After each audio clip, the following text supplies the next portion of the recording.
Buwan naman sa ating One Balita Pilipinas ngayong Webes. Mga dating miyembro umano ng Philippine Marines kasama si Attorney Levy Baligod humarap na sa NBI matapos silang ipatawag kaugnay sa aligasyong deliveries ng mga kickback sa ilang matataas na opisyal. Sa gitnang silangan pag-atake sa mga barkong dumaraan sa Strait of Hormuz, patuloy mismong Iran nanawagan na sa mundo na maghanda sa posibleng pagpalo ng presyo ng langis sa $200 kada bariles. Pangulong Bongbong Marcos nagbigay na rin ng panawagan sa mga sangkot sa giyera. We join calls for restraint, a de-escalation and cessation of hostilities, respect for international law. Sa kabila ng problema sa presyo at supply ng petrolyo, Department of Public Works and Highways o DPWH tiniyak na magtutuloy-tuloy ang infrastructure projects lalo na ang rehabilitasyon ng EDSA. Reaksyon ng kampo ng Olympic gold medalist na si Heidelin Diaz sa netizens na inungkat ang regalong lifetime supply ng langis sa kanya ng isang oil company. Drawing lang daw yan? At Kit Thompson, active na raw sa simbahan matapos madawit sa kaliwat ka ng issue hanggang noong nakaraang taon. May payo rin siya sa mga aktor na nasasangkot ngayon sa mga kontrobersya. I was also in a dark path before, and it takes a lot to overcome that, pero it's not impossible.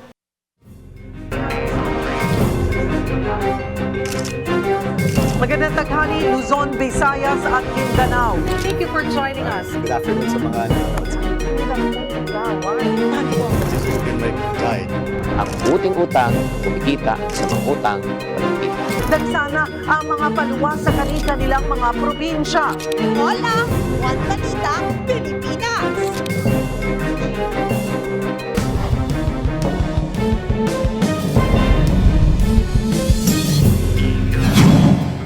Magandang tanghali, Luzon, Visayas at Mindanao.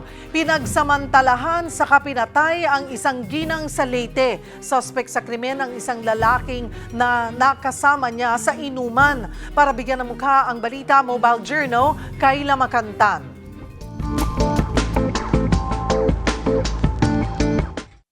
Sinapit ng isang single mom sa kanyang nakainuman sa Leyte.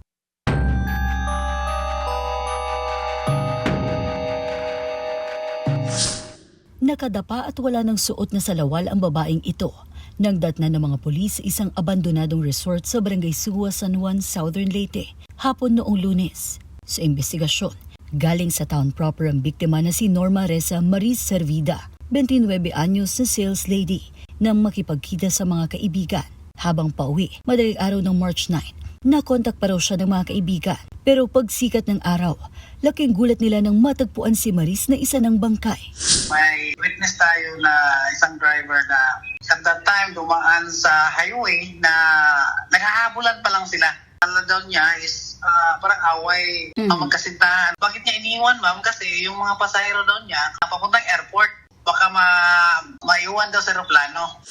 Sabi ng nakakitang PUV driver, humabol kay Mariz ang 29 anyos na si Elias Palaka. Napag-alaman kalaunan na isa siya sa mga nakasama ng biktima sa inuman. Siya nang ginag-insist na yung suspect, yung maghahatid ng mga kasamahan nila na mga lasing na rin. Agad na naaresto sa follow-up operation ng suspect. Hampas ng matigas na bagay sa ulo ang nakikitang sanhi ng pagkamatay ng biktima. Heto pa ang nadiskubre ng mga pulis. Based on conviction sa suspect, talagang rape talaga. At di naman nakitaan ng seminal fluid. Pero may penetration po. Yes, ma'am. Nasa kustodiya na ng San Juan Municipal Police Station ang suspect na nahaharap sa kasong rape with homicide. Mga kapatid, Mobile Journal, Kayla Makantan, hatid ang mukha ng balita.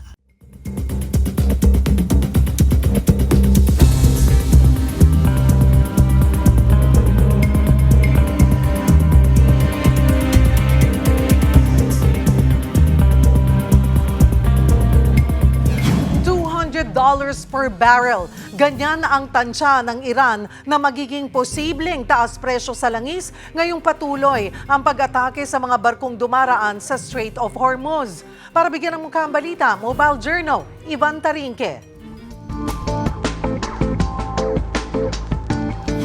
Nasunog ang Thai flag bulk vessel na ito matapos atakihin habang dumadaan sa Strait of Hormuz. Bukod dito, 2 pang barko ang nagkaroon naman ng minor damage dahil din sa pag-atake. Una nang nagbanta ang Iran na tatargetin ang kahit anong barkong daraan sa Strait of Hormuz sa gitna ng giyera nito sa US at Israel. Kaya pinaghanda ng Iran ang mga bansa na pumalo sa $200 ang kada baril ng langis. Babala naman ng Amerika, paigtingin din ang pag-atake sa Iran kapag ipinagpatuloy nito ang pagharang sa mga dadaan sa strait. Sa report naman ng Reuters, kinumpirma ng isang opisyal ng Iran na nasugatan ng kanilang bagong halal na Supreme Leader na si Mojtaba Khamenei. Hindi sinabi kung kailan ito nangyari, pero hindi pa siya muling nakikita ng publiko matapos maluklok sa pwesto nang mamatay ang kanyang ama dahil sa pag-atake. Bago umuwi sa Pilipinas matapos dumalo sa special plenary session ng UN, una nang nanawagan si Pangulong Bongbong Marcos para sa paghupa ng gulo sa Middle East at iba pang mga bansa. We join calls for restraint, a de-escalation and cessation of hostilities, respect for international law, including the UN Charter and humanitarian law, and for all concerned to return to the negotiating table for peace. Sa panayam naman sa The Big Story ng One News, sinabi ni Energy Secretary Sharon Garin na malabo pang bumaba ang presyo ng langis. Pero ang good news, may mga bansa naman daw na interesado mag-supply ng langis sa Pilipinas. On our calculations, on average, it's still not going down as we hope, but at least medyo kumalma lang yung market. But this war kasi is very erratic, and we don't know what's going to happen. Nobody knows. So it's just wait and see. Kaya ang pamahalaan, magbibigay ng 5,000 pisong subsidy sa PUV drivers simula sa Martes, March 17. Uunahin muna ang tricycle drivers sa tulong ng LGUs na magbibigay ng listahan sa DSWD. Ang bilin lang po sa amin ni Secretary Rex para hindi magkaroon ng anumang komplikasyon, siguraduhin lang na tama ang detalye, lalong-lalo na pagdating sa mga pangalan ng mga drivers. So we will base it on the names written on their driver's license. Mabibigyan din ng iba pang PUV drivers. Magsisimula ang rollout sa Metro Manila, sakay susunod ay iba pang rehiyon. Pero para sa transport groups, hindi sapat ang subsidy. Ang hiling daw talaga nila, provisional fare increase at suspension ng excise tax sa langis. Mga kapatid, Mobile Journal Ivan Tarinque po hatid ang mukha ng balita. Manggagaling sa Assistance to Individuals in Crisis Situations o AICS program ng Department of Social Welfare and Development ang fuel subsidy dahil may tuturing na umanong individuals in crisis ang mga tsuper.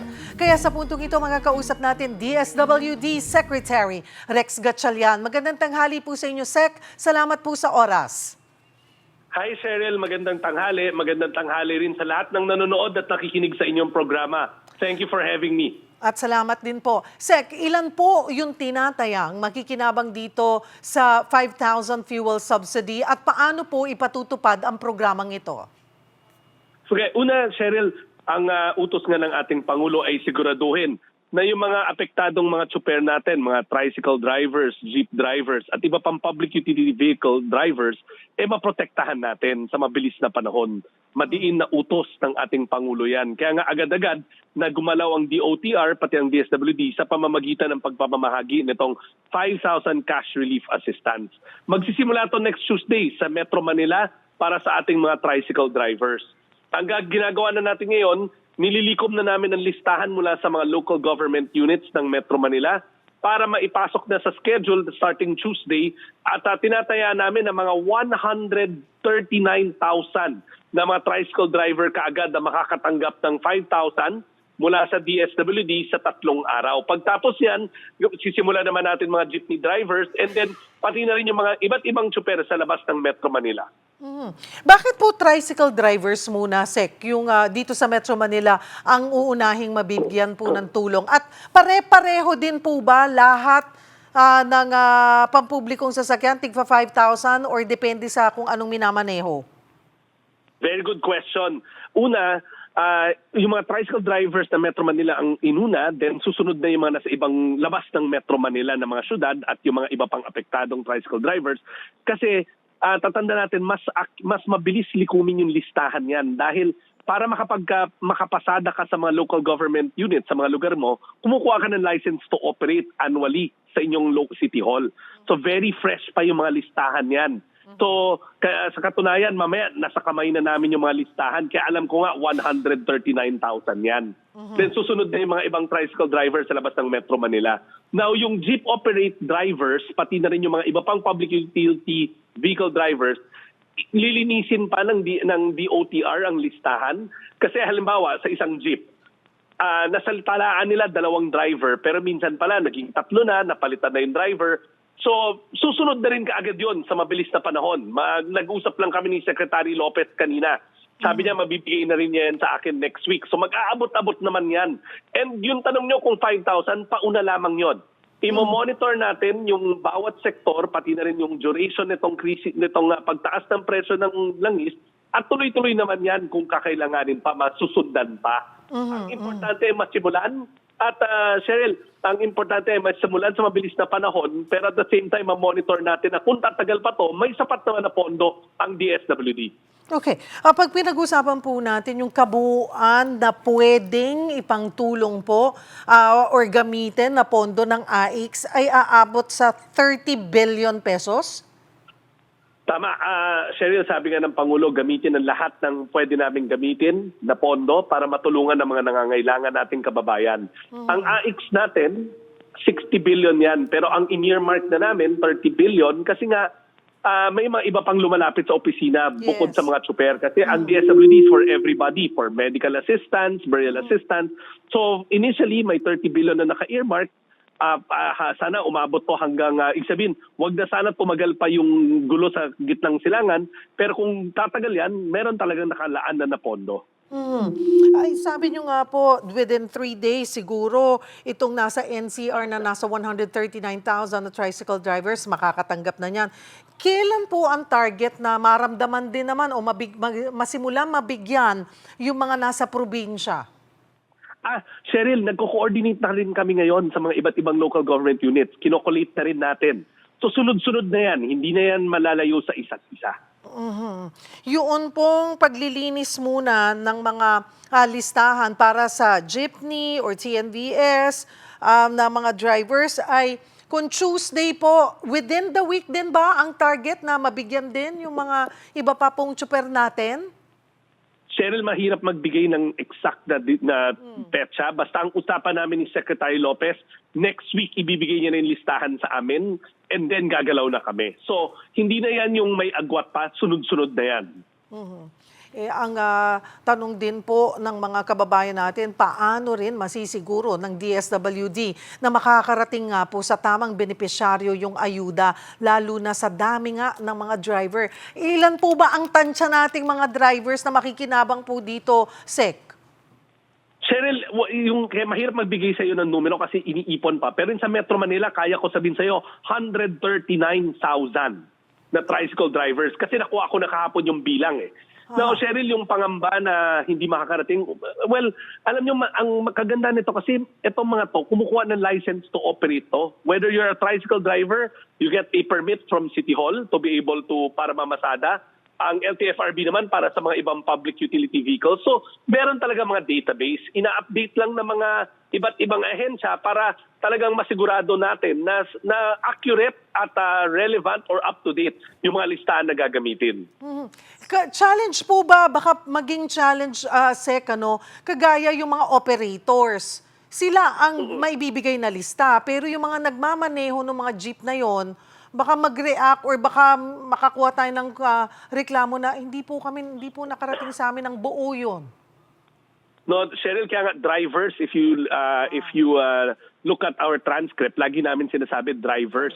Kaya nga sa local, sa hanay na local government unit sa tricycle, alam nila yan kasi nagbibigay sila ng license to operate, hindi lang naman sa operator, kundi yung mga driver eh. May mga database talaga yan. Ako, Cheryl, naging mayor kasi ako, kaya alam ko yung detaling yan. So, ang listahan, halimbawa ng mga jeep drivers, kaya rin yan i-produce ng mga local government units kasi may mga associations yan eh. May mga JODA, may mga TODA. Ang kailangan lang yan, ipunin ng mga local government unit to update. Pero alam niyo sa tricycle, updated yan kasi kaka-Enero lang eh. Annual ang renewal ng mga license to operate yan. So katulad amin sa Valenzuela, alam ko yan, 6,000 yan kasi annually nagpapa-update yung mga yan. Now yung sa mga jeepney drivers, sabi rin Secretary Banoy, meron sila pero gusto pa nila na mas accurate. Kaya nagpapatulong rin sila sa mga mayor para i-clean up yung list ng jeepney drivers naman. May posibilidad po ba? I know, unang bugso pa lang, hindi pa nga naibibigay, sisimulan pa lang, nagtatanong na yung ilan, may ikalawang bugso naman kaya itong ayudan to kung patuloy pang tataas ang presyo raw po ng langis? Cheryl, ang direktiba ng Pangulo for as long as it takes. Kaya nga na yung halaga na 30 billion ay naka-earmark nakatabi na yan. So sana matapos na yung gulo sa gitnang silangan, pero pag hindi naman natin kaya ma-assure yun, habang sa kakailanganin, handa ang pamahalang nasyonal na rumisponde at tumulong sa ating mga vulnerableng tsoper.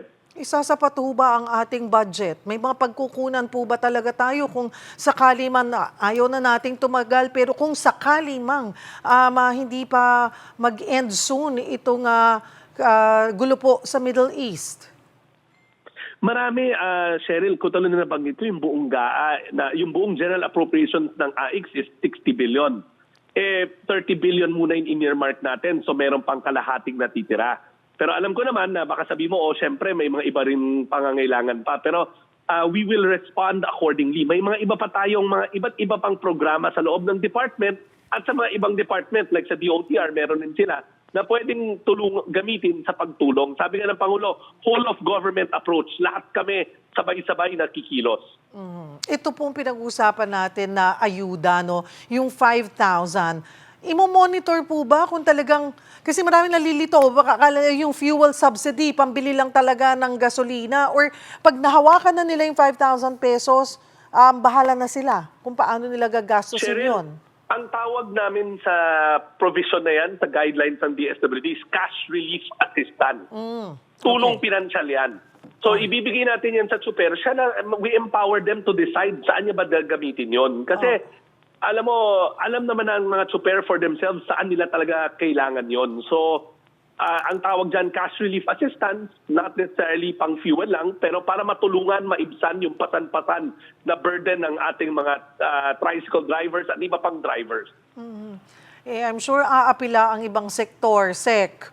Ito para sa transport sector, may tinitingnan ba, may posibilidad ba na i-consider yung iba pang sektor na maaaring tulungan po ng DSWD?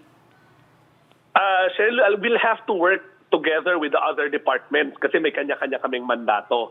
Halimbawa, sa hanay ng agriculture, I'm sure pinag-aaralan na yan ng Department of Agriculture. Pero gusto ko lang malaman nyo na ang DSWD, laging handang umagapay sa ibang departamento, lalong-lalo na pag yung mga vulnerable na ang pinag-uusapan. Kagaya po niyan, Sek, may mga OFWs na po na naapektuhan ng tensyon sa Middle East. May tulong din bang separate, apart from the other agencies, ang DSWD para doon sa mga repatriated workers? Yes, Cheryl, sa katunayan, pag tignan yung mga litrato, pag sumusundo na mga repatriated worker, 3 ahensya yung makikita nyo doon. Department of Migrant Workers, nagbibigay sila ng kanilang tulong pinansyal. Nandun yung OWA, yung Overseas Workers Welfare Administration. Meron ding package of benefits yan. At nandun rin lagi ang DSWD. Kasi tumutulong kami sa psycho-emotional o psychosocial intervention. Pero sinusuri rin namin, kailangan ba nito ng livelihood assistance para magamit namin yung Sustainable Livelihood Program namin? Kailangan ba to ng AIX? Kasi yung pamilya may krisis na pinagdadaanan bukod doon sa pagkawala ng trabaho. Meron ba diyang may sakit sa pamilya? So, whole of government approach, hindi naman ito kaya ng isang ahensya. Dapat lahat kami tulong-tulong. Siguro po, Panghuli Secretary, mensahe na gusto nating ipaabot sa gitna nga ng ganitong pagtaas po ng particular presyo ng langis at inaasahan na magsusunod-sunod dito, tuloy na tension po dito sa gitnang silangan. On behalf of the government, ano po ang mensahe natin sa ating mga kabatid? Sa ating mga kapatid na nanonood at nakikinig sa programa na to, sa utos ng ating Pangulong Ferdinand R. Marcos Jr., inatasan niya ang DSWD at ang lahat ng ahensya ng pamahalaan na siguraduhin na ang mga vulnerable na maapektuhan nitong krisis na to matulungan sa mabilis na panahon. Huwag ho kayong mag-alala, ang DSWD at iba pang government agency ay handang rumesponde sa katunayan next Tuesday. Magsisimula na tayo para sa mga tricycle driver at tuloy-tuloy na to hanggang sa ma-cover natin yung mga dapat tulungan. Marami pong salamat sa inyong oras, DSWD Secretary Rex Gatchalian. Handa rin ng Department of Public Works and Highways o DPWH sa posibleng maging epekto ng oil price hikes sa kanilang mga proyekto. Para sa detalye, live na magbabalita si Mon Gualvez. Mon.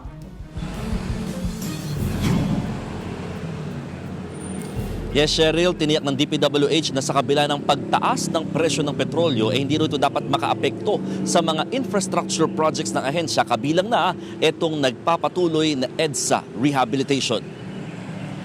Alas 3 pa lang ng madaling araw, nag-inspeksyon na si DPWH Secretary Vince Dizon sa nagpapatuloy na Phase 1 ng EDSA Rehab mula Orense sa Makati hanggang Ross Boulevard. Kanina, nag-aaspalto na sa bahagi ng EDSA Ayala southbound. Target kasi ng DPWH na imbis na sa Hunyo ay sa Mayo na tapusin ang asphalt overlay para sa Phase 1 ng programa. Iniiwasan kasi nilang abutan ng tag-ulan. Nakahanda naman daw ang ahensya sakaling magtaas ang presyo ng mga materyales dulot ng pagsipa rin ng presyo ng petrolyo dahil may probisyon naman daw sa mga kontrata na magkaroon ng ilang adjustment sakaling kailanganin. Pinakita naman ng kalihim ang mas pinalawak at improved na itsura ng sidewalk sa EDSA. Doble na ang lapad nito at taas mula sa kasalukuyan, lalo't dito na rin padaraanin ng mga nagbibisikleta gaya sa ibang bansa. Pagilinaw ng DPWH, bahagi ng kasalukuyang bike lane ang nasakop sa pinalawak na sidewalk. Kaya hindi raw nakakaapekto sa bilang ngayon ng mga lanes na nagagamit naman ng mga motorista. Pakinggan natin ang bahagi ng pahayag ni DPWH Secretary Vince Dizon. Yung road, hindi lang naman yan pang kotse. Ang daming nagko-commute, ang daming naglalakad dito. Pero ang problema, sila na nga yung pinaka-vulnerable, sila pa yung hindi nabibigyan ng importansya. Kasi sinasama sila sa mga sasakyan. Ang mga nagbibisikleta ngayon, protektado na rin sila kasi hindi na nila kasabay yung mga motor, hindi na nila kasabay yung mga sasakyan. Dito na sila. Cheryl, oras sa matapos itong EDSA Rehab, partikular itong mas pinalawak nga na sidewalk, hiling lamang ng DPWH sa MMDA maging sa lokal na pamahalaan ang mas mahigpit na enforcement para rito. Kasi bawal ang pagpasok dito ng mga motorsiklo, maging na mapwestuhan ito ng mga ilan nagtitinda para mas magamit lamang ng mga nagbibisikleta at ng mga pedestrian. Sa Hulyo, target makumpleto o matapos itong Phase 1 ng EDSA Rehab. Cheryl. Maraming salamat, Mon Gualvez. Sa iba pang balita, humarap sa National Bureau of Investigation ang grupo ng nagpakilalang mga dating miyembro umano ng Philippine Marines. Matapos silang ipatawag kaugnay ng aligasyon nila hinggil dito. Para sa detalye, live na magbabalita si Gio Robles. Gio, may ibinigay ba silang pahayag?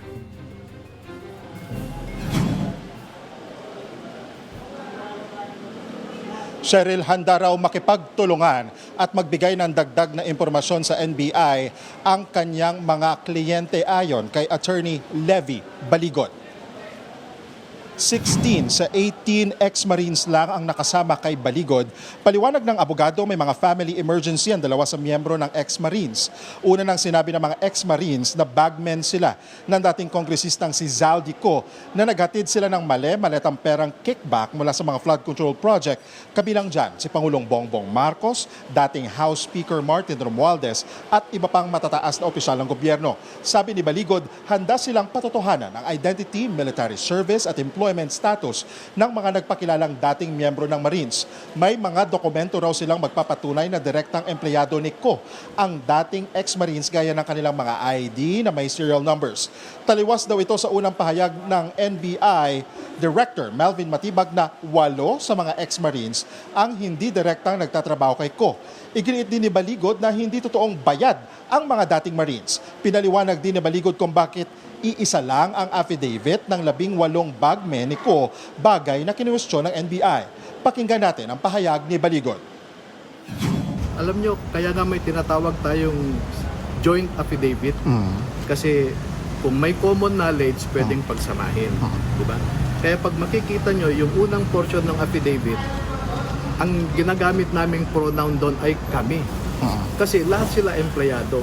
Pero pagkadating doon sa mga nag-deliver, nakalagay naman specific doon, kami, tube, etc.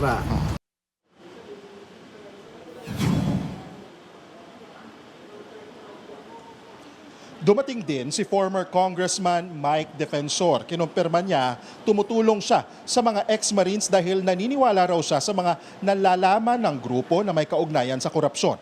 Pinagamit daw ni Defensor ang isa sa mga sasakyan nito bilang transportasyon ng mga ex-Marines. Gusto raw tulungan ni Defensor ang mga dating bagmen ni Ko para hindi sila umano matulad kay Orly Gutesa.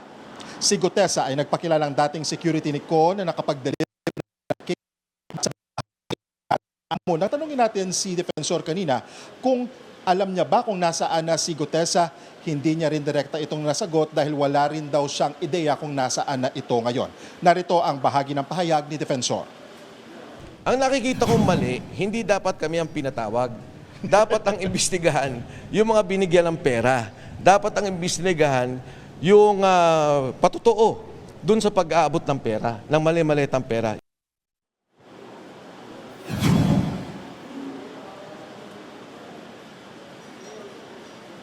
Para kay Defensor, harassment at intimidation daw ang sabpina sa kanila ng NBI sa halip daw kasi na imbestigahan at ipatawag ang mga tumanggap umano ng mali-maletang pera. Wala pang pahayag dyan ang pamunuan ng NBI. Cheryl, balik sa'yo.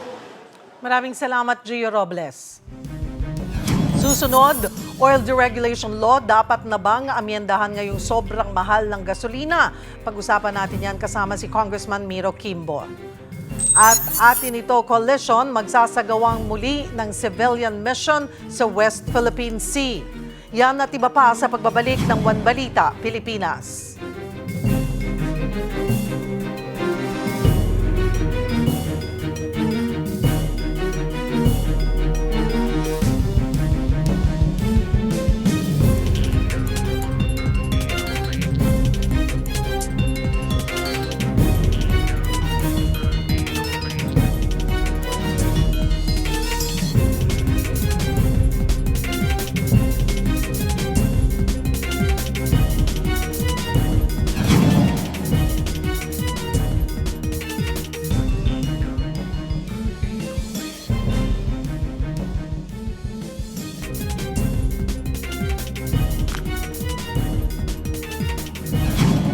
Nilinaw ng kampo ng Olympic gold medalist na si Hidilyn Diaz na hindi pa nagpaparamdam ang gasolinahang nangako sa kanya ng lifetime supply.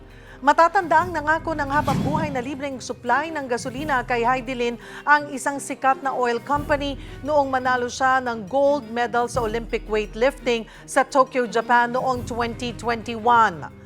Pero ayon sa manager ni Diaz na si Noel Ferrer, drawing ang ipinangako ng kumpanya sa Olympian. Matapos batiin si Diaz bilang kauna-unahang Pilipinong nakasungkit ng gold medal sa Olympics, hindi na raw sila kinausap ng kumpanya. Wala pang pahayag dito ang oil company. Tinalakay o tinatalakay ngayon sa Senado ang mga kaso ng illegal fishing na nakakaapekto sa maliliit na mangingisda. Para sa update ng Babalita live mula sa Senado, si Mobile Journal, Merimon Reyes. Merimon. Cheryl, tinatalakay sa Senate Committee on Agriculture, Food and Agrarian Reform ang pagpapatupad ng proteksyon sa 15 kilometers na municipal waters mula sa baybayin na matagal nang inilaan para sa mga maliliit na mangingisda sa ilalim ng Republic Act 8550 o ang Philippine Fisheries Code of 1998. Sa huling tala kasi ng Bureau of Fisheries and Aquatic Resources para sa taong 2025, 7,639 na kaso na ang natanggap ng ahensya patungkol sa mga questionable o illegal na pangingisda sa iba't ibang rehiyon ng bansa. Dito, nasa 500 ang kaso ng encroachment o ang panghihimasok ng mga commercial fishing boats sa mga municipal water. Iniisyohan na raw ang mga ito ng notice of violation at patuloy din daw ang monitoring at surveillance efforts ng mga ahensya gamit ang nasa 18 patrol vessels pati ang patrol boats na binigay sa mga lokal na pamahalaan. Yun nga lang, hindi kontento ang komite sa mga naturang aksyon dahil nananatiling apektado ang mga lokal na mangingisda dahil dito umaabot sa 80 insidente kada araw ang pagpasok sa commercial fishing vessels sa mga municipal water mula 2023 hanggang 2025. May mga pagkakataon din daw na nalilimitahan ang mga LGU sa paggamit ng patrol boats dahil daw kailangan pang hintayin ang Philippine Coast Guards. Sa kabila nito, nananawagan ng ilang mga senador kabilang si Senator Risa Hontiveros na imbestigahan ang umano'y kabiguan ng gobyerno para tugunan ito. Cheryl, babala pa ni Senator Erwin Tulfo na kapag hindi raw inayos ng BFAR maging ng ibang mga ahensya ang pagtugon nito, hindi raw siya mag-aalintalang isama ang mga opisyal nito sa kustodiya ng Senado kasama ang kontratistang si Curly Discaya. At ang sinasabi naman ni Senator Kiko Pangilinan, hindi lang daw ito ang issue, isama na rin daw yung issue ng girian nga sa Middle East na nakaka-epekto sa iba't ibang sektor kabilang ang mga mangingisda na gumagamit din ng produktong petrolyo, kaya dapat lang daw na aksyonan lahat ng mga issue kinalaman dito, lalong-lalo na ang pagbibigay ng subsidiya sa mga sektor na apektado. Cheryl. Maraming salamat, Mobile Journal, Merymon Reyes. Balik pag-asa o Return of Hope, ito ang tema ng atin ito coalition sa ika-4 nilang paglalayag patungong West Philippine Sea. Para sa update, magbabalita si Mobile Journal, Arles de los Santos. Arles. Cheryl, sa na pagkakataon muli ngang lalayag patungo sa West Philippine Sea ang atin ito coalition. Bunsod yan ng pangamba sa umano'y lumalalang Chinese espionage at pagsirit ng produktong petrolyo na pumipilay sa ating mga mangingisda.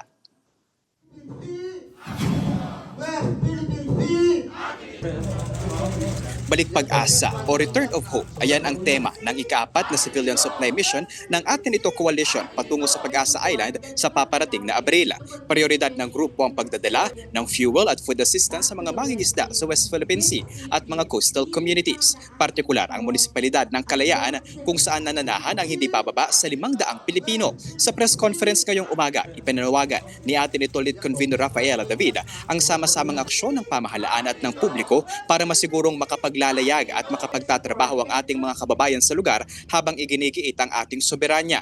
Pagtutol din daw ito sa umano'y pagtataksil ng ilang opisyal ng pamahalaan, partikular ang mga binansagang senador na tila raw sinasang-ayunan ang propaganda ng China gaya ng pahayag na isuko na lamang ang Kalayaan Group of Islands upang maiwasan ang tensyon sa China. Magkakaroon naman ng 2 pre-event ang grupo gaya ng dialogue sa mga mangingisda at mga mag-aaral at kabataan sa Puerto Princesa, Palawan sa March 23. Dinaluhan ng pagtitipon ng West Philippine Sea Block sa Kongreso na Sinakbayan Party List Representative Percy Sendanya at Dada Kirasi Smula, pati ang New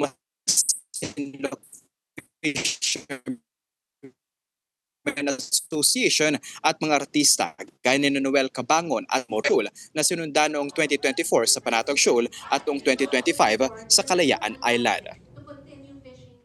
Cheryl, nandito rin kanina si Akbayan Party List Representative Shell Jokno na isinusulong naman ang pag-abyenda sa espionage provision ng Revised Penal Code. Anila ay hindi na raw ito sumasang-ayon o angkop sa mga kasalukuyang yung panawagan nga no o yung inihain na Foreign Interference Bill na aniya ito yung para labanan yung panghihimasok ng ibang bansa sa ating soberanya sa pamamagitan ng mga mapaninlang at mapanirang mga impormasyon na maaaring ang makasira at makaapekto sa ating demokrasya. Cheryl.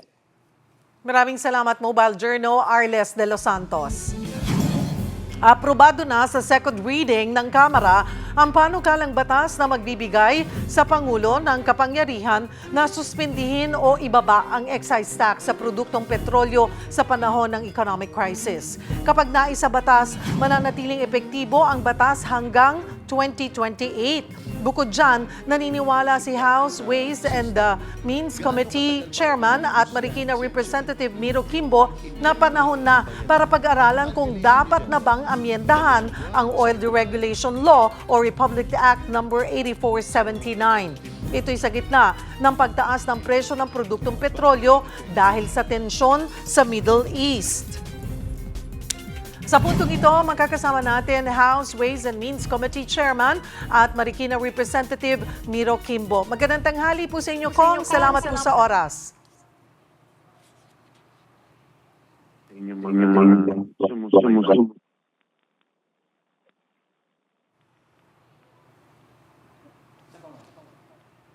Kong Kimbo, can you hear me? Yes, I can hear you po. I can hear. Good afternoon po. Ayan, thank you for joining us. Kong, eto po, binanggit nyo na maaaring panahon na para repasuhin ang oil deregulation law. Ano po ba yung nakikita ninyong problema, kahinaan sa kasalukuyang sistema ng pagpepresyo ng langis? Ang napansin natin is talagang halos wala ng power ang ating pamahalaan pagdating sa pagre-repaso, pag-evaluate, at overall pagdating sa pagpepresyo ng langis.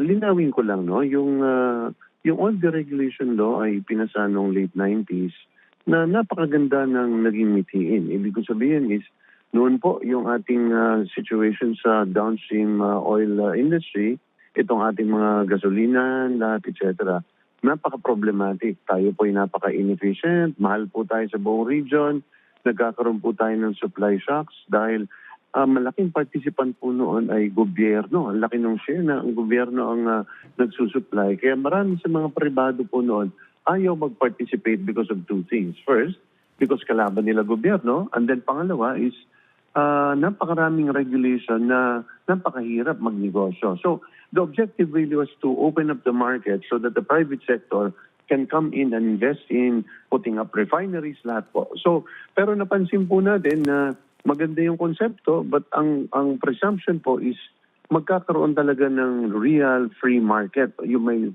may free competition. Pero napansin po natin 25 years after that law that hindi talaga nagkakaroon ng free competition. Meron din talagang collusion. So, kailangan natin bigyan uli ng ipe ng pamahalaan pagdating sa lalo sa panahon ng krisis. Ito yung pinaka-importante. So, Kong Kimbo, ano po yung partikular mga partikular na probisyon na sa tingin nyo po dapat baguhin o amyendahan? Well, una yung pagbibigay ng lakas at saka ng poder sa Department of Energy para ma-evaluate at mapakialaman ang pricing mechanisms nila. So makita ko natin kung ano po ang kanila nagiging desisyon ay hindi po natin nalalaman. Pangalawa po ay importante rin po na mapag-usapan sa panahon ng krisis na magkaroon ng power ang gobyerno na magkaroon ng mga price caps pagdating po dito sa usapin po ng pagbebenta sa publiko. And then pangatlo po is hindi po pwede na wala tayo market power. Ngayon po, ang gobyerno walang kapasidad para singilin o matakot ang private sector. So ang isang bagay po na nakikita natin ginagawa ng ibang bansa is ang gobyerno mismo ay may sariling reserves, no, na meron siyang sariling gasolinang nakaimbak na ilang milyong litro na pwede niyang at any point in time ay ibaba sa merkado kapag napansin niya na nagkukulod o nagkakaroon ng sabwatan ng iba't ibang mga private companies.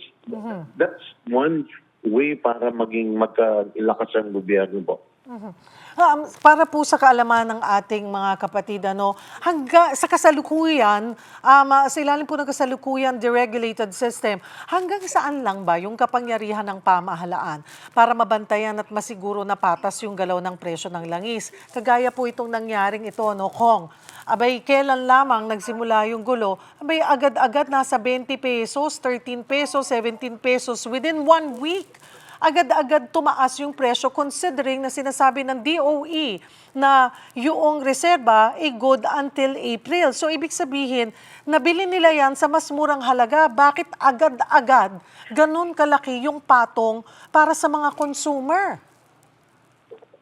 Alam mo, yan ang pinakamalaking tanong, no? At ang sagot naman nila dyan ay because it's a free market, meaning it's unregulated, ang kanila nagiging basis lang, walang iba kundi ano yung international trading price.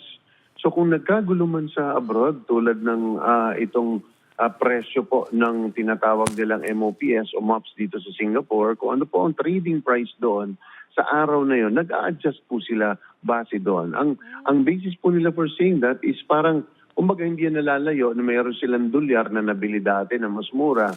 Pero kung ang exchange rate today ay ganito, hindi naman namin siya ibebenta at the rate nung nakaraang araw. Ibebenta namin siya today kasi they look at simply it as a commodity na ibebenta sa merkado, which in my mind, dapat ibang pagtingin natin bilang gobyerno dahil it is not a normal commodity. It is an essential commodity that affects the daily lives of every person. At ito ang nagiging main driver ng ating inflation. Yung madalas sinasabi kasi, ba't ba tayo sobrang concerned sa inflation at ba't natin kailangan bantayan? Itong commodity na ito ang nag-aapekto, pinakamalaking impact para tumaas ang inflation. Anong ibig sabihin pag tumataas ang inflation? Simple lang. Pag tumataas ang inflation, yung capacity, yung purchasing power ng ordinaryong Pilipino nababawasan. Kung noon ang sweldo niya, kayang bumili ng 5 kilong bigas sa isang linggo, ngayon, 4 na kilo na lang ang kaya ng bilhin. So that's why it's a very, very essential good. Kailangan magkaroon ng poder uli ang gobyerno para ito ay ma-regulate at magkaroon tayo ng power para i-monitor, ilagay sa essential goods, ma-empower ang local government units, maging katulong ng Department of Energy. Yan ang mga wake-up call sa atin pagdating sa problemang ito. Sa ngayon po, yung immediate solution sa oil price hike, yung pagbibigay ng kapangyarihan sa Pangulo na suspendihin o ibaba yung excise tax sa petrolyo at tanggalin din yung VAT. Kung tuluyang maisabatas po, gaano kalaki yung maaaring ibaba nito sa produktong petrolyo? Pero wait, there's more. May hirit pa rin ang oil firms, di ba, Kong? Ang sinasabi naman din nila, hindi rin agad mararamdaman ng publiko ang pagbaba ng presyo ng petrolyo oras na maisabatas itong pagsuspende sa excise tax dahil kailangan nilang i-consider daw yung inventory na mayroon sila. Well, yan ang una. No? The most immediate, there are two immediate actions na ginagawa ngayon ng gobyerno. Una is ito nga, yung dahil hindi naman natin kontrolado ang presyo ng langis dahil we are absolutely 100% importer ng langis. Wala tayong sariling supply. So ang atin na lang pwedeng pakialaman is yung presyo sa pamamagitan ng pagtatanggal o pagsuspend ng buwis.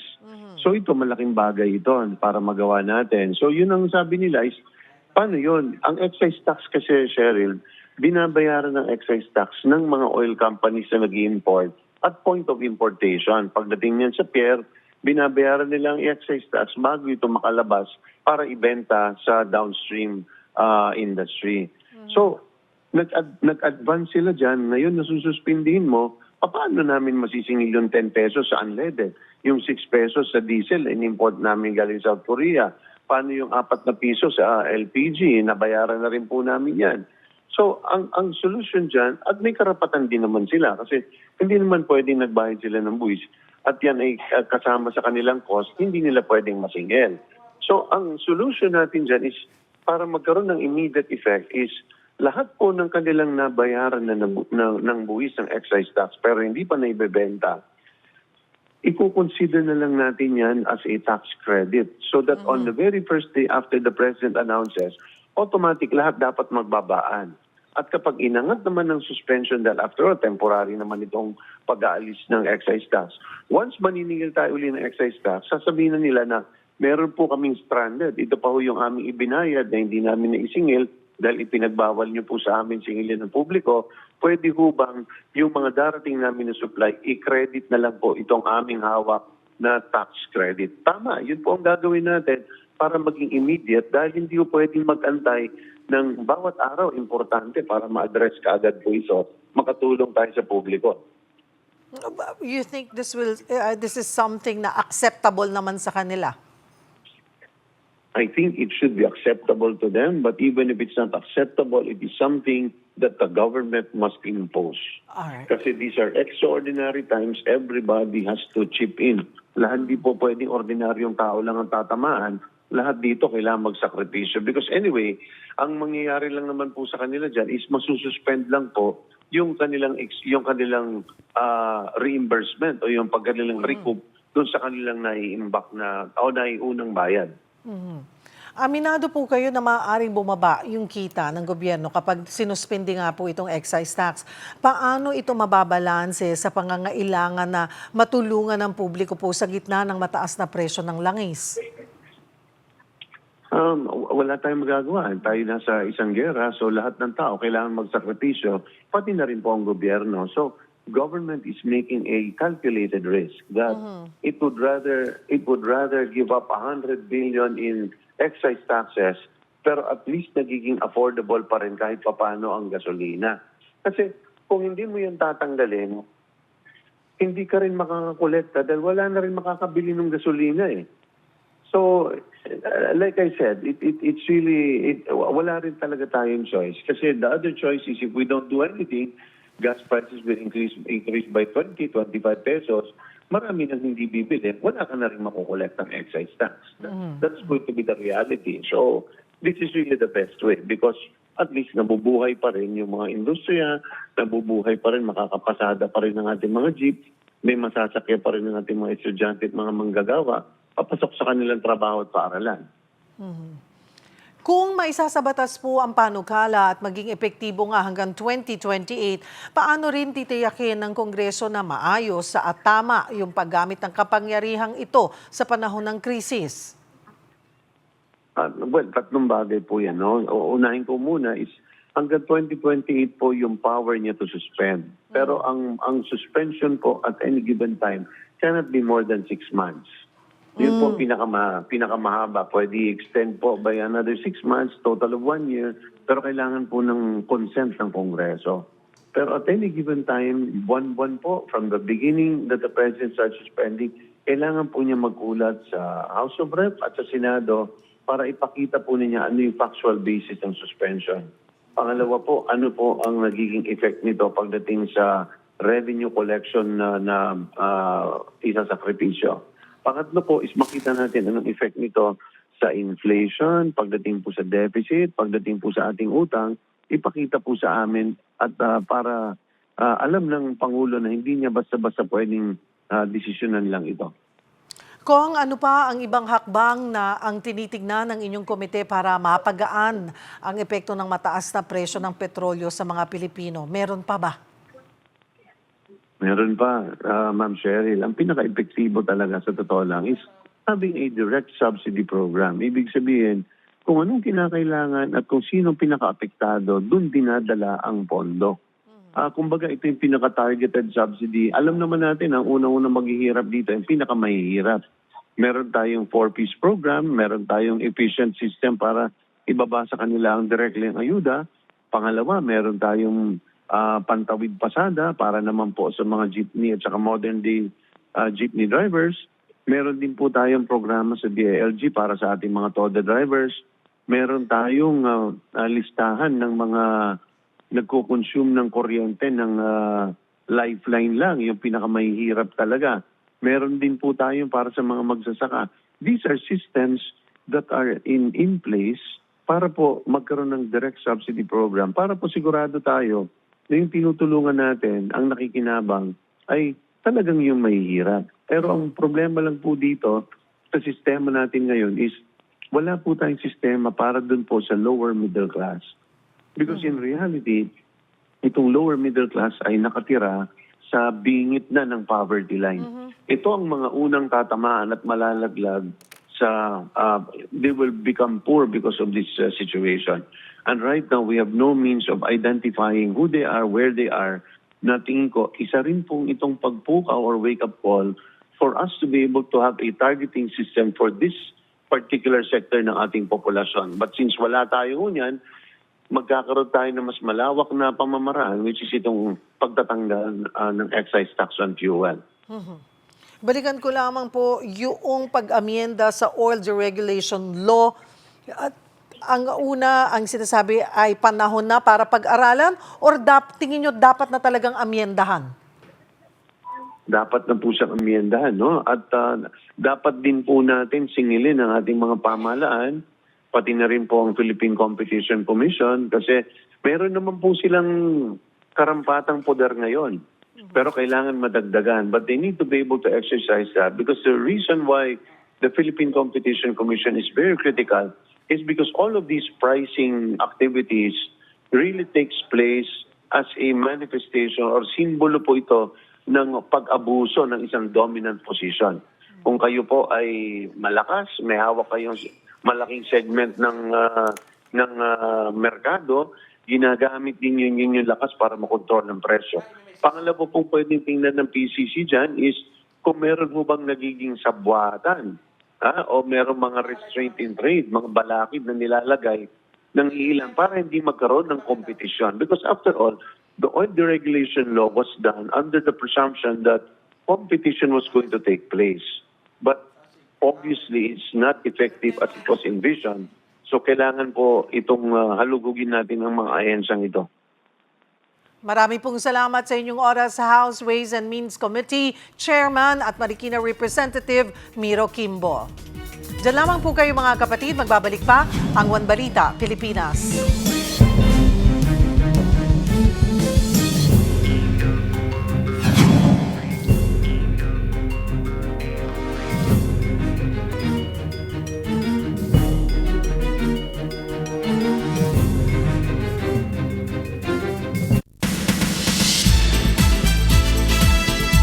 Hola mga kapatid, dinadala ko muna kayo dito sa labas sa Bolang Pula dahil may malaking mangyayari ngayon dito sa Kapatid Network. Bibisita mamaya si Kuya Willie Revillame sa launch pad. Pero bago ko ichika lahat na yan, ichika muna natin ang mga kaganapan sa showbiz. O diba? Dahil ngayong summer na ito, maaabangan nyo na po ang My Best Friend Eman at kinilala na rin natin bukod sa mga bida, ang pangmalakasang supporting cast. Yan at ang iba pa sa Showbiz Report na ito.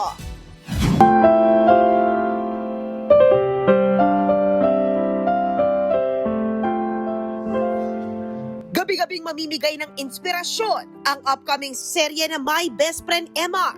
Ang bidang si Shaina Magdayaw, pinagdasal ang project na ito. Gaganap siya bilang si Ruth na anak ng kriminal. Lumaki siya sa kulungan, tapos bata siyang naulila, namatay yung tatay niya. And then, so she had no choice but to grow up in an orphanage. Pero kasi kahit ganun kahirap ang pinagdaanan niya, ang maganda kay Ruth and ang maganda sa character na pinoportray ko is never siya nawala ng pag-asa.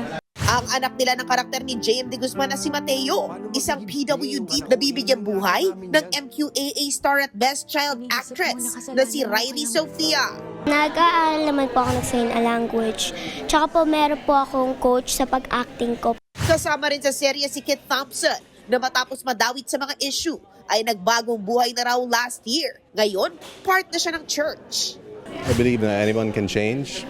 I had a lot of struggles in my past and I was also in a dark path before, and it takes a lot to overcome that, pero it's not impossible. Abangan ang My Best Friend Eman this summer sa TV5. Mula sa halos 100 celebrities, we are down to 6 finalists na maglalaban-laban para sa korona ng Singaling Celebrity Edition. Ang girl finalists, hindi lang sa bosisan ang labanan, kundi pati sa aurahan. Ako, ginagamit ko yun para maipakita talaga yung emosyon ng kinakanta ko. In everything that is given to me, I just put my best foot forward and leave everything to the will of God. Si Sex Bomb Monique, fresh pa sa kanilang sold-out concert na haharap sa mga Singmaster at Jukebox. Yung laban ko kasi na to para dun sa beneficiary ko ng mga bata orphanage. Siyempre, di magpapakabog ang boys. Para sa beneficiary ko, I'll do everything I can. I-enjoy ko lang yung every moment na binigyan ako ng chance na mapasama sa grand final. Alalahanin yung mga times ko sa karaoke, alam mo yun, yung masaya lang. Kasi I think yun yung essence ng singling eh.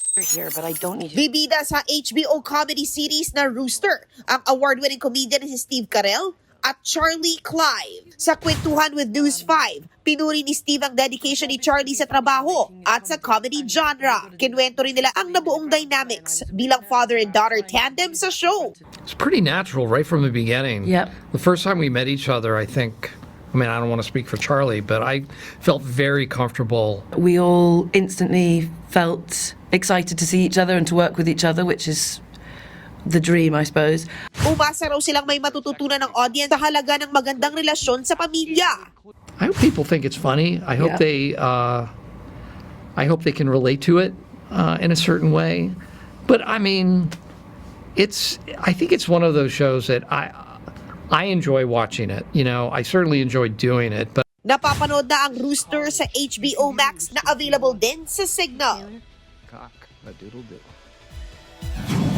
At mga kapatid, yan ang latest sa showbiz. Back to you guys dyan sa studio. Thank you, MJ.